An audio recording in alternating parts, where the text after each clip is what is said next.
bora falar de dólar com quem realmente entende do assunto e vai explicar pra gente melhor. Débora Maganha, vem pra cá. Que saudade de conversar contigo aqui no N1. Ela, né, que todos os dias lá no Mercado de Investimentos conversa com vocês, mas aqui no N1 a gente não tem tanta oportunidade. Então, muito bom te receber aqui. Bom dia, tá linda. Bom dia, Vivian, William Panunzi. Bom dia a todos e todos que estão nos assistindo. É um prazer estar de volta aqui, né, Série Noite? É colega de camarim, a gente se encontra todo dia no camarim, gente. Troca uma ideia ali antes de entrar no ar. Agora a gente vai conversar um pouquinho aqui. Então, Débora, vamos falar sobre a sequência de altas, né, no dólar, que a gente tem acompanhado desde que o governo apresentou o pacote de corte de gastos. Ontem, quando finalmente foi votada a PEC desse tema na Câmara, o dólar interrompeu a sequência de 5 altas consecutivas, né, fechou em 6,122, uma queda de 2,32%. Explica pra gente, então, por favor, essa sequência de altas até aqui e o que deve acontecer depois dessas últimas votações. Olha, a sequência de altas, ela pode ser explicada por vários fatores. A gente não pode esquecer que o dólar é uma variável, é um ativo que acaba ficando suscetível a vários fatores externos e internos. A gente sempre tem que ter isso em mente quando a gente pensa em dólar. Não é um fator isolado que normalmente leva o dólar para uma direção ou para outra.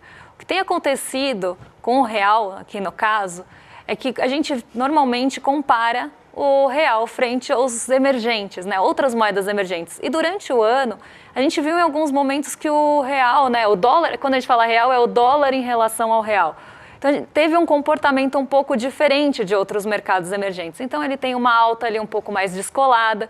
Num momento que, por exemplo, Gabriel Galípolo vota de uma forma um pouco diferente no Copom, depois volta à normalidade, começa a ter um comportamento muito parecido com o peso mexicano, eles ali andando praticamente juntinhos e na mesma magnitude. E aí agora, mais para o fim do ano, a gente vê que as moedas emergentes elas também começam a sofrer essa desvalorização, mas uma magnitude muito menor. Então, a gente não pode excluir que, sim, tem um cenário externo atuando. A gente tem Donald Trump chegando aí nos Estados Unidos, que deve deixar o dólar mais fortalecido, mais valorizado. Ele vai ser protecionista. Ele vai também ter algumas medidas que já estão sendo vistas como inflacionárias. Então, a gente pode esperar uma taxa de juros lá nos Estados Unidos com menos cortes, né? Eram esperados mais cortes, então ela deve ficar num patamar um pouco maior no fim do ano que vem do que se esperava inicialmente. E isso foi falado, inclusive, ontem, quando saiu a decisão da política monetária, na verdade na quarta-feira, né, na política monetária, mas acabou repercutindo ontem. Então a gente começa a ver esse cenário externo pressionando já as moedas emergentes. Só que quando a gente olha o gráfico do real, né, quando a gente vê o comportamento do dólar frente ao real, a gente vê que está muito descolado. Tem uma alta ali muito forte, muito puxada para cima. O real foi a moeda que mais desvalorizou em todo o mundo em relação ao dólar, né? Exatamente. Quando a gente compara principalmente com os pares, o peso mexicano o dólar subiu 18%. Em relação ao real, até ontem tinha sido 28%. Nossa. Então é uma alta muito maior. E aí a gente começa a ver que tem fatores domésticos atuando também. Então, a gente precisa entender o que é fator externo. Então, temos sim essa pressão já vinda de um dólar que deve ficar mais fortalecido, mas tem os fatores domésticos. E aí a gente precisa entender o que aconteceu aqui no Brasil para levar o dólar tanto, né, para subir tanto o dólar, para levar ele tanto para cima. É justamente uma insatisfação com a apresentação do ajuste fiscal. Então, quando o ajuste ele é divulgado, o mercado financeiro, e assim, não sou eu que estou falando, se a gente pegar analistas de mercado, se a gente pegar notícias relacionadas ao mercado, a gente vê isso, que o corte não vai ser suficiente, que tem um ceticismo em relação à eficiência dos cortes, que não se acredita que vai ter uma economia dos 70 bilhões, que gostariam que tivessem mexido no piso da educação e da saúde, que queriam que tivesse mexido na previdência, que os ajustes nos benefícios sociais fossem maiores, que não tivesse indexação ao salário mínimo. Isso tudo eu já li em várias análises de mercado financeiro, então não sou eu realmente que estou colocando, porque a gente começa a ouvir, vocês estão falando que o mercado está pressionando, mas ele está. E ele deixa isso muito claro quando ele fala, coloca esse tipo de posicionamento, e isso vai para a mídia hegemônica. O analista de América Latina, diretor de análise de América Latina do Goldman Sachs, falou que o pacote não vai ser suficiente porque não teve corte de gastos nessas esferas. Então, isso começa a criar um cenário de incerteza, porque é o mercado acreditando que é um pacote que não vai entregar o que se propõe, que não vai cumprir o arcabouço que se propõe, e aí vai começar a criar um ambiente incerto. E esse ambiente começa a ser fomentado também pela essa própria incerteza do mercado financeiro. Então, a gente tem esse fomento de uma incerteza que faz com que o mercado financeiro se posicione contra o Brasil. Então ele vende ativos na Bolsa, porque ele fala, aqui esse ambiente eu não acredito. Não acredito que vai ter melhora fiscal com o pacote do Haddad. E começa a se posicionar vendendo ativos financeiros e comprando dólar. Só que nisso ele também está mostrando uma pressão e um descontentamento com a própria apresentação do arcabouço fiscal. Então uma coisa não está descolada da outra. É um descontentamento que vem por meio dessa negociação excessiva e até disfuncional e fora da normalidade, porque no fim do ano a gente tem uma demanda maior por dólares. Os leilões de linha são muito comuns justamente por isso, mas tem essa anormalidade no mercado cambial hoje, que vem justamente dessa pressão e descontentamento com o pacote de corte. Deixa eu aproveitar para dar os parabéns. A Débora essa semana foi a craque do jogo aqui. Quem não assiste o mercado de investimento, assista para entender o que está acontecendo no país. Eu já sou fã da Débora desde a Débora do Velho Testamento, né, que é a Débora do N1, mas a Débora no mercado de investimentos está mandando muito bem. E eu queria te perguntar, Débora, sobre o que é que dá para o governo fazer. Hoje de manhã eu ouvi o economista André Perfeito falando que às vezes é melhor o ministro ficar quieto, porque é um movimento de mercado que vai acabar passando de um jeito ou de outro. Dava para o governo ter feito alguma coisa, dava para o Banco Central ter feito alguma coisa nesse caso, no que muita gente tem chamado de ataque especulativo, ou o governo agiu bem e fez o que tinha que fazer? Falou pouco, esperou o movimento cair, hoje o dólar já estava 6,7, né, hoje de manhã, então o governo acertou ou dava para ter feito mais alguma coisa para conter esse ataque, Débora?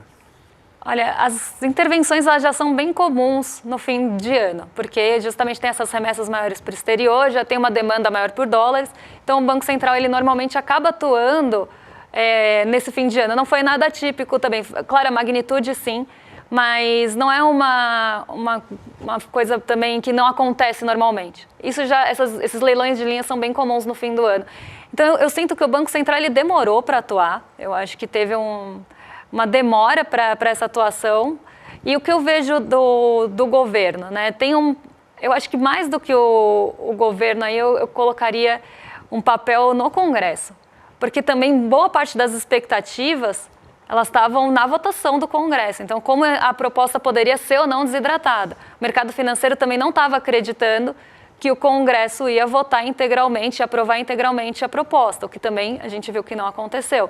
Mas já havia essa expectativa de desintegração, de diluição do pacote, de desidratação, então o mercado também já estava se posicionando para isso. E o que eu vejo assim de pronunciamento, né, uma coisa que também contribuiu para que o dólar caísse ontem foi o Gabriel Galípolo naquela coletiva com Roberto Campos Neto, que parecia que eles eram assim, melhores amigos, né? Então, e isso é uma coisa estratégica também. O Galípolo, nesse momento, quando ele for se posicionar, ele vai se posicionar a favor do mercado. Ele está para assumir o Banco Central no momento de muita instabilidade, ele não vai fazer ali nenhum jogo que não seja o que o mercado espera.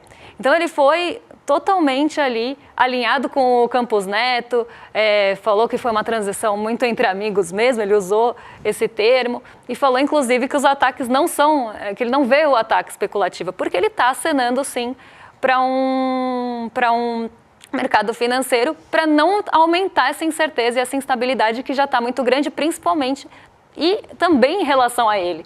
Porque o mercado não confia 100% no Gabriel Galípolo, ele ainda está conquistando esse lugar. Então, nesse momento, também não vejo ele com movimentos muito... embora as pessoas esperem que ele tenha outro posicionamento, ele não vai ter. E em relação ao governo aqui, eu traria um ponto de crítica, eu acho, mas não sei se vocês vão concordar comigo, que num momento que a gente estava já com uma instabilidade muito grande, principalmente no mercado cambial e de juros, porque o mercado de juros também está muito instável, o Tesouro fechou 2 vezes a negociação essa semana. Um momento que a gente tem essa instabilidade, às vezes é melhor falar menos mesmo. Porque na entrevista do Fantástico, em um dado momento, e eu acho que o Lula tem que criticar sim, a política de juros do Brasil, mas talvez não fosse o melhor momento. E aí, quando ele fala isso, ele aumenta toda essa instabilidade que já está pairando o mercado financeiro. Então, você dá combustível para eles continuarem usando isso a favor deles. Então, eu acho que nesse momento mesmo, às vezes falar menos e até acompanhar mais pode ser interessante, mas também não ficar refém do mercado financeiro. Tem que ter uma dose aí do que como você vai se posicionar. Ô Débora, essa crise, porque a gente está acostumado a ver ao longo da história recente muitas crises de natureza especulativa. Toda véspera de eleição em que o Lula tem preferência dos votos, as pesquisas antecipam isso, o mercado financeiro entra em surto, delira, e aí acontece isso que a gente está vivendo agora. Não tinha visto ainda com essa intensidade no meio do governo. Agora, dessa vez, houve um fato diferente. Por quê? Porque o mercado financeiro, que é dono de quase todas as empresas da mídia convencional, não conseguiu conter alguns comentaristas, por exemplo, a Miriam Leitão, tá? Estou citando aqui um personagem que normalmente a gente critica, que é a Miriam Leitão. Ela falou, olha, tá demais, isso não se coaduna com a realidade. O Cooper, do Estado de São Paulo, a mesma coisa. Olha, isso não é sobre liquidez, isso não é sobre sanidade fiscal. Isso é uma guerra de ricos contra pobres. E eu queria saber, na sua opinião, se é isso mesmo, sabe, assim, e entender como é que você entende esse fenômeno dos bonecos de ventríloco do mercado financeiro na imprensa. Por que tem tanto jornalista que repete tudo aquilo que os banqueiros, não estou nem falando de mercado financeiro no geral, não, que os banqueiros desse país insuflam na orelhinha deles? Olha, é uma excelente pergunta, porque principalmente dessa parte dessa repetição do mesmo discurso, porque ele é uníssono, né? Quando eu pego as notícias para ler de manhã, basicamente, e o dia inteiro, porque eu vou acompanhando ali o desdobramento, o dia inteiro eu leio as mesmas, são pessoas diferentes falando as mesmas coisas. Parece que as fontes são sempre as mesmas. São sempre as mesmas. E é justamente isso, você escuta as mesmas pessoas do mercado financeiro e cria como se aquele discurso fosse único também.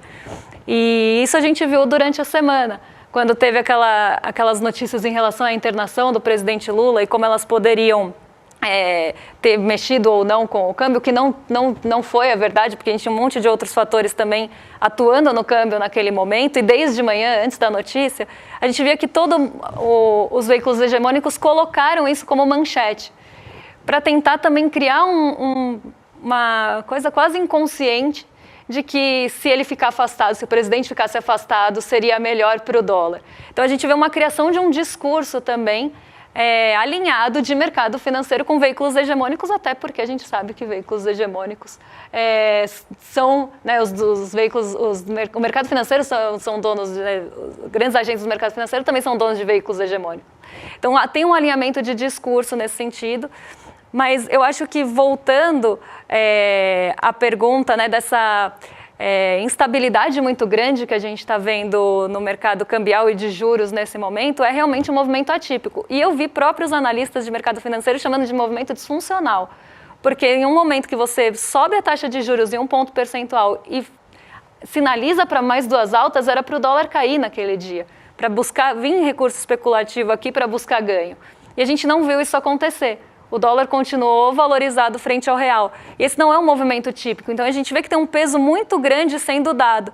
E isso mostra que tem, sim, uma disputa ali de poder também, de poder político, de poder econômico. Porque, de um lado, a gente tem o mercado financeiro pressionando para que o pacote de corte de gastos seja feito a seu contento, que eu já falei aqui, eles queriam cortes de saúde, educação, benefícios sociais, não queriam reajustes acima não queriam ganhos reais no salário mínimo, então reajustes acima da inflação, eles queriam o corte mais tradicional. Por outro lado, tem o Congresso, que não gostaria que mexesse nos benefícios, tanto que a gente viu agora a aprovação dos supersalários, ainda com a discussão de que penduricalho vai ser ou não excluído. Então, todo mundo quer o ajuste fiscal, só que ninguém quer o ajuste fiscal no seu bolso, no seu lombo. Todo mundo quer que o ajuste fiscal seja no lombo dos outros. Então, quando vai para o mercado financeiro, não vai mexer em dividendo, não vai mexer em juros sobre capital próprio, não vai mexer em nada disso. Você vai fazer o ajuste em outro lugar, mas a gente quer o ajuste.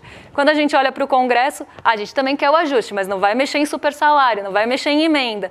Então, a gente começa a ver essas pessoas defendendo seus próprios interesses, mas pressionando para que haja um ajuste fiscal. E aí, no fim das contas, se a gente não consegue chegar num montante que agrade ali, também os 70 bilhões, para chegar no arcabouço fiscal, que também é uma discussão que pode ser feita, o quanto perseguido deve ser esse arcabouço fiscal, mas enfim, agora a gente tem que cumprir porque a gente foi colocado nisso, mas tem que ali cumprir o arcabouço fiscal, mas ninguém quer que abra mão para que se cumpra. E aí, no final das contas, acaba jogando peso para quem não tem nem poder político nem poder econômico, que é o povo. Quando um Congresso está lá e deveria estar defendendo os interesses do povo, não os próprios interesses. Justamente quem se ferrou agora com esse pacote todo, porque de tudo que se propôs só sobrou maldade para a parcela que não tem esses papagaios de pirata da imprensa aí para falar em seu Deixa nome. eu só adicionar aqui mais uma pergunta para a Débora, já respondendo junto, que tem um novo leilão hoje, não é isso? De 7 bilhões? Tem mais 2 leilões, Mais porque, dois. na verdade, acaba sendo visto como um único, né? Mas um é leilão à vista e outro é leilão de swap. São leilões diferentes, mas que têm o mesmo objetivo no final, que é baixar o preço do dólar aqui. Então a gente vai sentir esse reflexo ainda. Talvez sim, mas eu acho que mais do que isso, porque os leilões, eles, nesses últimos momentos, eles não fizeram nem cócega, né? Eles foram... Quando a gente teve os leilões, eles não conseguiram conter a volatilidade cambial, não conseguiram conter a escalada do dólar como se imaginava. Ele continuou valorizando, né? Cai no momento do leilão, mas depois volta a valorizar. Acho que mais do que isso, e mais do que esses esforços de leilão, o que pode derrubar o dólar ontem é a aprovação, o dólar hoje, desculpa, é a aprovação ontem de parte do texto da reforma dos ajustes fiscais e a fala do Gabriel Galípolo, que deu um super aceno para o mercado e tranquilizou muito ali. Então eu vejo mais esses agentes atuando do que realmente o leilão em si ali. Deixa eu te fazer uma pergunta. Ontem, quem comprou dólar pagou 5 e tanto, 6 e tanto. Teve gente que comprou 6,30 essa moeda. Obviamente, todo mundo vê, olhando assim, até pessoas assim, que não entendem nada de economia como eu, sabem que isso não se sustenta e que essa moeda vai baixar. Quem comprou ontem a 6,30 vai vender a quanto? Quando tudo estiver serenado. E por que comprou se sabe que vai tomar um prejuízo daqui a pouco? Provavelmente ela deve estar atuando no mercado futuro, porque a gente tem essa arbitragem aqui no Brasil. A pessoa compra o dólar à vista, vende no futuro, vende no futuro, compra no à vista. Então, ela pode ter já vendido no mercado futuro a um preço maior do que os 6,30 no momento de instabilidade. Ele compra 6,30 agora e faz e ganha na diferença. A gente vê, inclusive, vários agentes aqui de mercado financeiro, tem estudos em relação a isso, de como agentes, empresas, instituições financeiras, corretoras, atuam nos mercados de câmbio à vista, porque a gente tem o câmbio hoje que a gente chama à vista spot, que é o dólar hoje, e a gente tem o dólar para outros vencimentos, que são os mercados futuros. E esses agentes, eles atuam de formas diferentes, porque têm objetivos diferentes também. Então, empresas, por exemplo, quando atuam em mercado à vista e futuro, é para proteger algum negócio da empresa, tem algum endividamento em dólar ou tudo mais. Quando a gente olha para os agentes financeiros, tem essa negociação no dólar à vista e no dólar futuro com o objetivo de ganhar e especular. Então, a gente começa a ver essa movimentação. Então, provavelmente, quem entra nesse movimento está ganhando em outra ponta em arbitragem. Tem um fenômeno que eu estava vendo ontem, por exemplo, nós estamos em plena época da safra, né, do plantio, a safra não começou ainda, mas quase 30% das safras são comercializados antecipadamente com base no dólar do dia do fechamento dos contratos, ou seja, antes que o agricultor comece a plantar. Esse provavelmente vendeu a R$ 4,00 a saca de soja, a R$ 4,00 por dólar, e vai ter que entregar esse preço. Já o grande comprador, Cargill e Companhia Limitada, vai vender a soja ao preço do dólar do dia, dólar de 6 e tanto. Aí também a gente vê que tem uma desvantagem de setores menos mobilizados, né? Porque o grande tende sempre a ganhar, está protegido por hedge cambial, né, que é um seguro de preço e tudo mais, mas o pequeno não, o pequeno se esfola lá na ponta, né? Dependendo, se ele não fizer proteção porque você tem um mecanismo de hedge também de preço, né? Soja é negociada, café arábica, tudo isso é negociado também para ter o objetivo primário de todo esse mercado futuro eram essas proteções mesmo, né? Que esses produtores se protegessem tanto de volatilidade cambial quanto de volatilidade de preços das commodities, né? Como elas são negociadas em mercado internacional, tem muita volatilidade, oscilam muito, mudam muito de preço, você tem ali a negociação no mercado futuro justamente para você se proteger. Mas se não é feita essa proteção, você vendeu muito mais barato, porque você vai ter que vender, vai ter que cumprir o preço. Então, você vendeu muito mais barato do que valeria hoje, então você teria que fazer uma proteção ou do seu preço da commodity em si, ou da moeda que você tem a exposição muito grande. Se não é feita essa proteção, sim, você vendeu muito mais barato para grandes exportadores. Muito bem, gente, olha só, a Débora volta já, logo depois do Em Detalhes, para o Mercado de Investimentos, continuando essa aula de dólar para a gente. Muito obrigada, volte sempre, viu? Já aproveitar também que você está aqui com a gente e desejar um excelente final de ano, merecido, minha amiga. Para vocês também.